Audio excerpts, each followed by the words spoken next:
Saudações, pessoal. Vamos iniciar mais uma aula em versão em áudio do blog História SOS. Conteúdo de hoje, Egito Antigo. Antes de iniciarmos o estudo mais aprofundado desse conteúdo, é bom a gente pensar no legado que essa sociedade deixou para a gente. Um exemplo disso é o nosso calendário.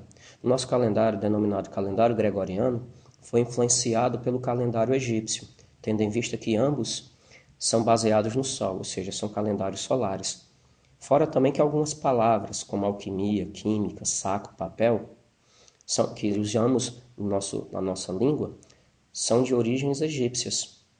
Também algumas expressões, como os anos de vaca magra, também são de origem egípcia. Brincadeiras de criança como macaca, o uso de alianças, a noção do coração para representar as emoções, tudo isso foi influência dos egípcios. Está bem? Agora, iniciando mais profundamente o conteúdo.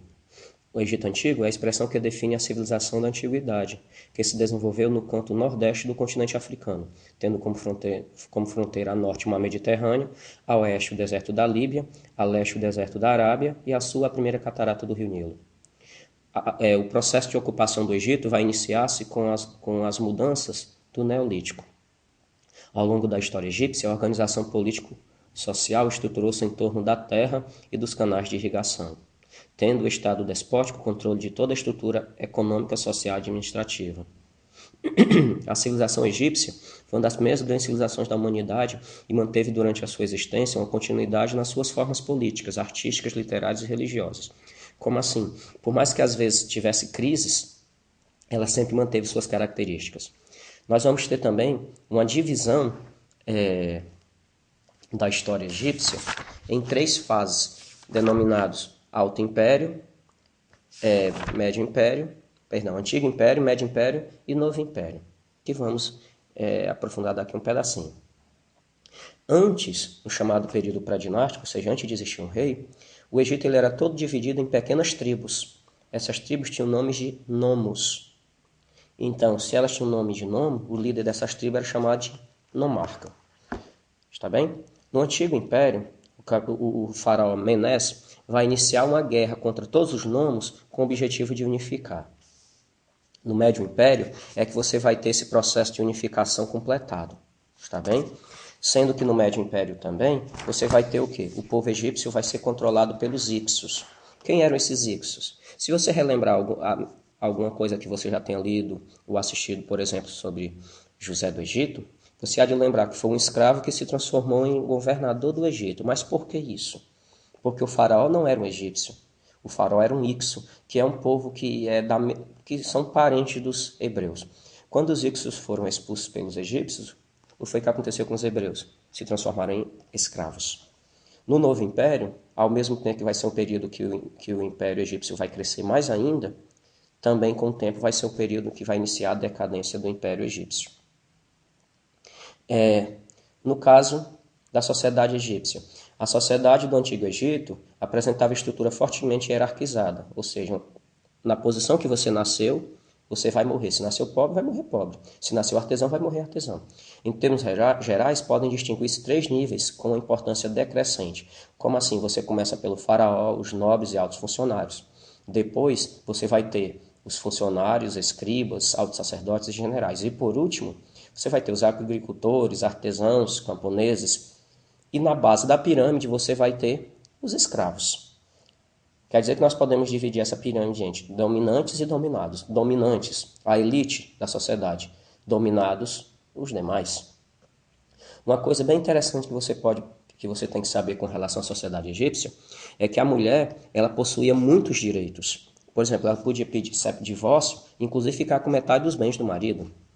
O casamento era monogâmico, ou seja, só podia um homem casar com a mulher. Mas esse casamento não tinha nenhum documento e não precisava de religião, não. Bastava o casal querer ficar junto. Mas o rei poderia, sim, ter várias esposas devido mais a aspectos políticos, tá certo? Ele assinava acordo casando com alguém.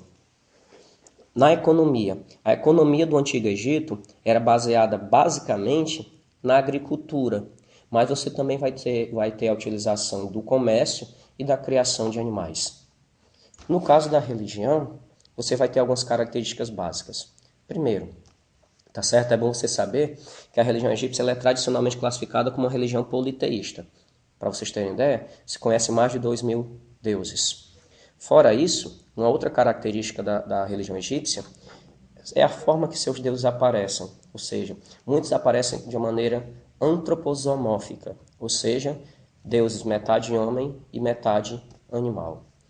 Uma curiosidade para vocês, a religião deles era tão importante, que influenciou tudo na sociedade egípcia. Da arquitetura à medicina. Como assim? Olha os templos, olha as pirâmides, construídas utilizando arquitetura que até hoje os engenheiros modernos ficam perplexos. Qual era a função? Proteger o corpo ou adorar os deuses. As múmias. Falou em Egito, você com certeza se lembra logo das múmias. Qual era a função das múmias? Proteger o corpo, manter o corpo, preservar o corpo até o dia em que a alma voltasse do tribunal de Osíris, que era onde depois de morto você tinha seu coração julgado. Então, a religião influenciou ou não influenciou todo o resto da vida egípcia? Fora isso também, é bem curioso você pensar do seguinte, tá bem? Já que a gente está falando de economia, religião, sociedade, agora a política. O faraó era considerado a encarnação do Horus, ou seja, ele era considerado um deus vivo, está bem? Pessoal, no geral, é isso. Não podemos nos esquecer de uma coisinha, já que eu falei de religião. Por mais que os egípcios tenham sido politeístas, vai ter um período que eles vão ser monoteístas. O sacerdote Amenófis IV, tentando diminuir o poder dos sacerdotes, vai criar o monoteísmo, sendo que ele mesmo é que vai ser o sacerdote, ou seja, faraó e sacerdote ao mesmo tempo, mudando seu nome para Akhenaton. Foi uma mudança religiosa, mas foi mais ainda uma mudança política.